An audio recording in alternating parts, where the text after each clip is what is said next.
All right, nothing new here. Bitcoin making new highs, new historic highs. Oh boy. Let's do the morning cryptos.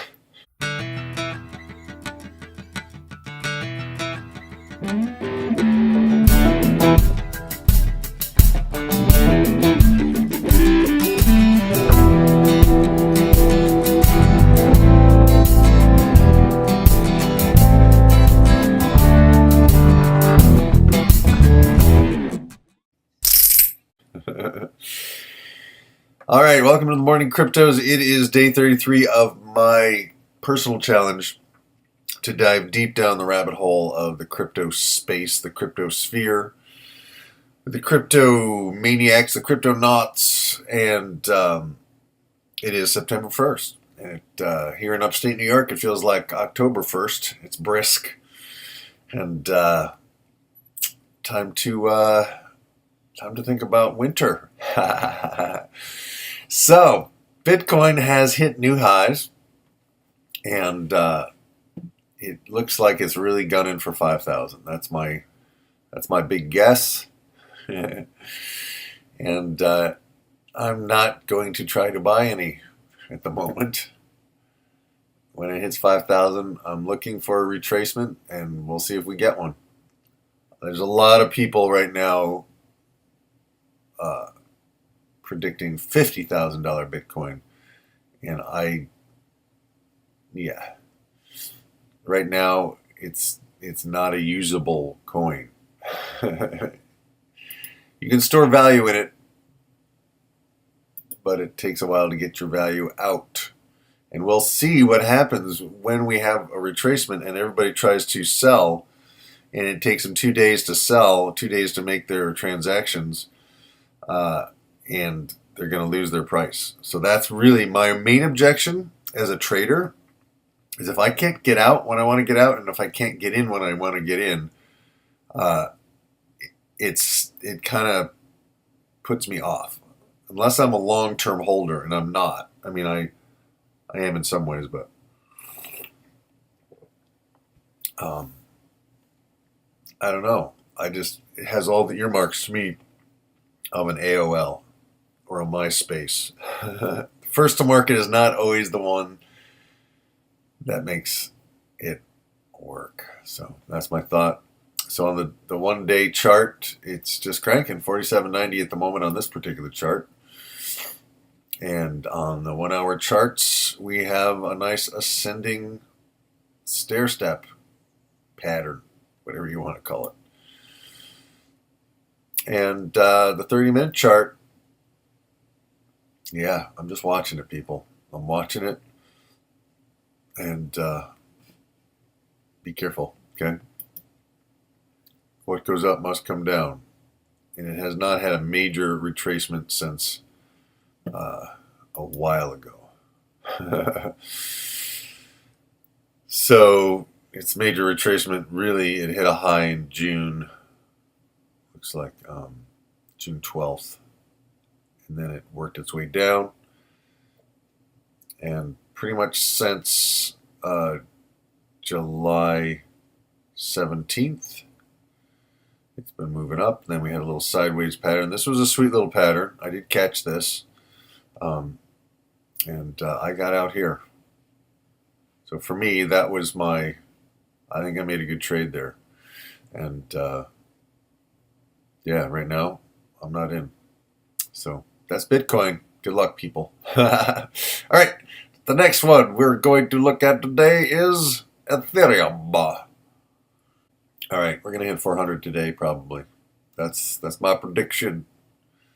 And I like it. Go Ethereum. The 1 hours. Again, I would not recommend buying any right at this moment. It's about to make a new all-time high. I want to see what happens once it hits 400. Then I might look into getting some more. We have some multiple tops here on the 1 hour chart. But you notice the come on, little chart. Okay, so interesting that we have a top and a top and a top, and that top corresponds with today's literal bottom. If I can draw this a little better. I can never do my line straight. I think I'm probably clicking the wrong thing.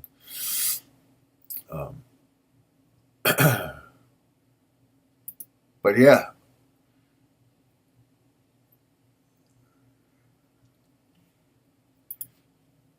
And if we draw a line from here,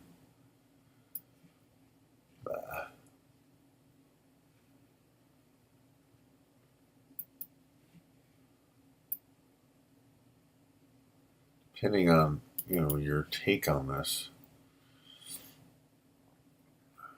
that puts us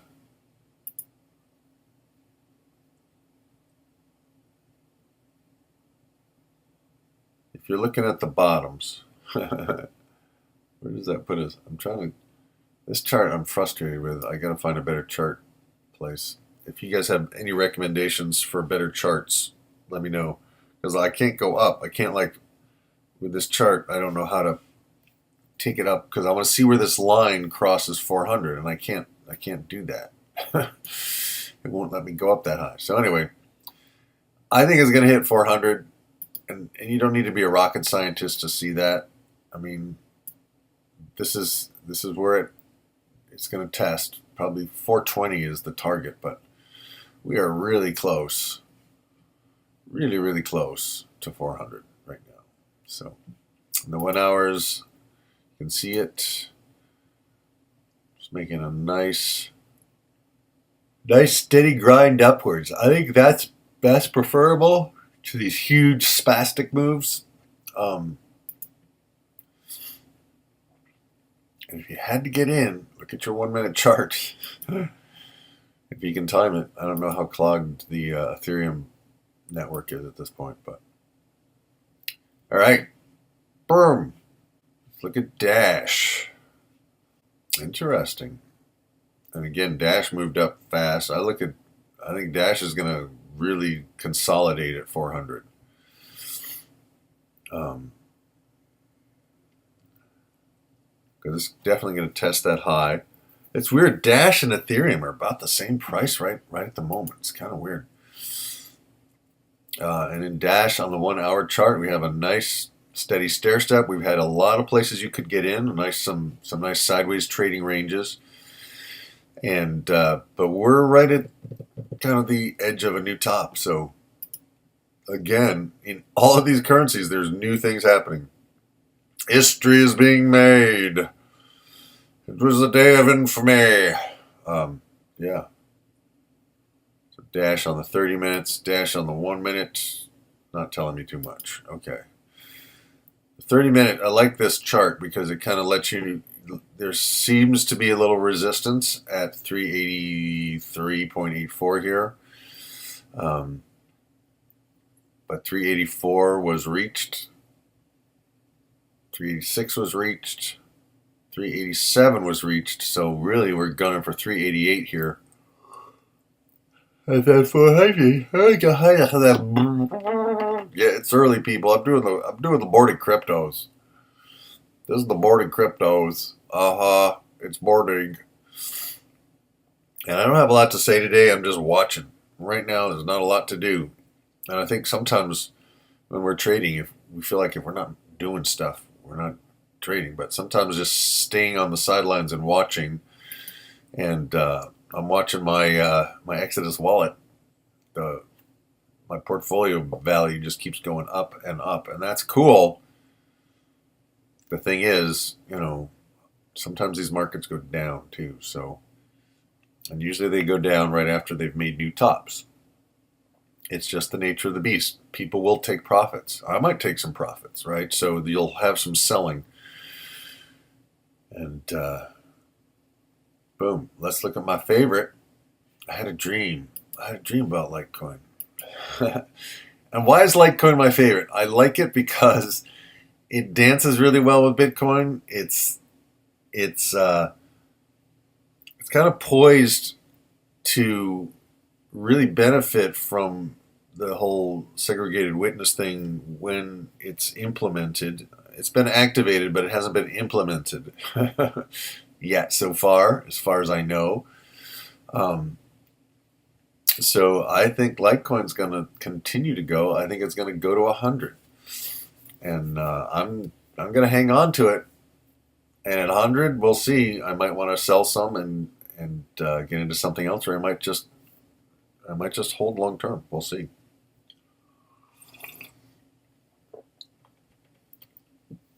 I'm at some point I have a bunch of music projects that I'm going to be funding with this. And I have some people who I will be paying in Litecoin who are happy as hell to get Litecoin. And I'll be paying them for their services in Litecoin. Um, so that's kind of cool. Musicians tend to be early adapters in many ways, and value is value. And if I can offer uh, an editor or producer or other musicians US dollars, which are depreciating or are inflating, I guess the dollars are depreciating. Right. The US dollars are worth less, but it's a gradual thing. It's not these abrupt volatile moves like these guys. Um, but I pretty much already negotiated with my son, who's going to be doing my video editing for a concert I did last November, that I've been attempting to raise money to do that editing and to get on his schedule. And he has promised that September he's going to edit, and I'm going to pay him in Litecoin or Dash. He's happy. He's happy for that, because I can give him a rising asset, right? So he might give me a better price to get an asset that increases in value, right? So Litecoin is looking sweet. Let's look at the 1 hour chart. And it has a little consolidation here, not a big one. We'll see if I can make the chart a little biggerizer. Come on, chart. Right, so we're having just a little bit of a consolidation here, but notice the bottoms are all higher. Other than that one, but the bottoms are getting higher. And we have another little wedge, but this is a perfect wedge in some ways. Just keep an eye on it. I don't think it's too late to get in on Litecoin. Just, you gotta time it. And it looks like if you think, okay, I'll get in at 76 and it'll go to 100, you could get in today. This is not a bad time to get in if you don't already have some. If you don't already have some, I would highly suggest you get at least $100 of Litecoin, so that you can, I don't know if you're like me or not, and this is really advice for me, unless I actually have some money on a currency, they don't kind of stick in my brain. Once I have a little money, even if it's $100, then all of a sudden it becomes interesting. It's like going to a horse race and you don't have a bet on any horse, you don't really care who wins. But even if you just pick one at random, some name, Percival's Second Coming, or whatever, they name these horses weird things, then all of a sudden you're engaged in that race. And in a way, if you think of horse racing, aside from the gambling aspect, it's an interactive sport. You can't ride the horse yourself. You're not a jockey. But by gambling, by putting your money down on a specific horse, it's you're investing in the outcome of that event. So that's where the hypnosis of money comes in. Like, by actually taking action and jumping into this market and getting involved, we have a stake in it succeeding and whatever outcome it has. So that's pretty cool. So that's Litecoin, and yeah, I'm liking it. Since I've flapped my lips a little bit less today, let's take a look at Monero. All right, Monero is cranking as well. Not a bad time to get in. It's pausing here a little bit. And it looks like where there's a little profit taking going on or something. But Monero, not a bad time to get in. And at 140, I think it still is a pretty good price. Because evidently it's a really good currency and it's really private, and I still haven't had time to get at it. And again, here's the user experience thing that comes in. I want some Monero, but in order to get Monero, I have to get a Monero wallet. So now I have another wallet, and I'm like, it's like one more detail, and there's work involved. And yes, I'm a lazy ass, but I'm also trying to give you an insight into the human mind. And if it's too much work, people won't do it, right? If Bitcoin really does take too long and you can't count on your transactions going through when you want them to go through, people will move away from it unless they're total idiots. Now, granted, we can be total idiots, the human being. I mean, we still fall for Ponzi schemes, And if you want to see an example of a total idiot at work, look at my first 2 weeks of doing this challenge, the Hypnosis of Money. And I've organized them all in playlists on my YouTube channel. So you can go to week 1 and you can see how you can literally watch me discover these Ponzi schemes, these high yield investment programs. You can watch me kind of consider them, and I still think it was a valuable experience because people want a way to have a better life. That's what people want when they buy lottery tickets, right? They imagine that they will have enough, finally. And people go through life believing there's not enough. There's not enough.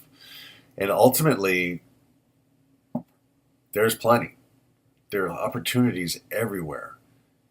But it takes engagement, it takes investment, it takes time, it takes effort. So anyway, Monero is a sneaky secret currency, and I definitely will be looking into getting some, particularly if it has any kind of retracement, significant retracement. I will bite the bullet and get the Monero wallet, and I'll see what I can do. And they are working on it over at Exodus because evidently the co-founder of Exodus Wallet, JP, I don't know his last name, but he really likes Monero, and they're trying to get it in the wallet. But it's tricky because it's so clandestine. All right, so that's it for the Boarding Cryptos. This is Mark Shepard, and you're lucky today. I was a little light on philosophy, a little light on opinion, but heavy on the charts, and the charts are basically all going up. And we are in historic times. This will not last forever. There will be retracements. There will be drops. And so the question is, which currency will be the Amazon.com of all currencies? Which one will be the Google? Which one will be the Oracle? Which one will be the what are some other ones? Which one will be the PayPal? Which one will be the this or that or the other? But it's all new. And the past does not repeat itself. It just tends to indicate some patterns to us, some likely scenarios of a new thing happening. And this is far, far, far more significant in the lives of every human being on the planet than email. And everyone has email, than cell phones, and pretty much everyone has a cell phone. Then we are in the early stages of adoption. And for me, that's historic, and to be able to be part of it and to watch it and to have a window into a whole brave new world of people being their own banks and seeing what happens. It should be the thrills, the spills, the action. It should be cool. Anyway, that's it for Friday, September 1st. This is day 33 of my 90-day challenge, and it's day 1 of September. And I'm having a good time, and I really appreciate all your comments and your insights. And I continue to learn. I'm diving deep, and I'm sharing with you what I learn as I learn it. I'm exploring in my Crypto Crankers series different thought leaders. And yesterday was kind of the first 10. I labeled it wrong. I didn't mean to say the top 10. I meant to say 10 of the top thought leaders. And I got my first troll on YouTube. That was cool. A guy who insisted that, Google and whatever are Satan's children or some strange guy. Anyway, so I appreciate your intelligent and thoughtful comments, and your thumbs ups help a lot. And just coming in here from scratch, coming in here with fresh beginner's mind, and someone start the music. And I will see you in the next one. Peace, grooviness, over and out.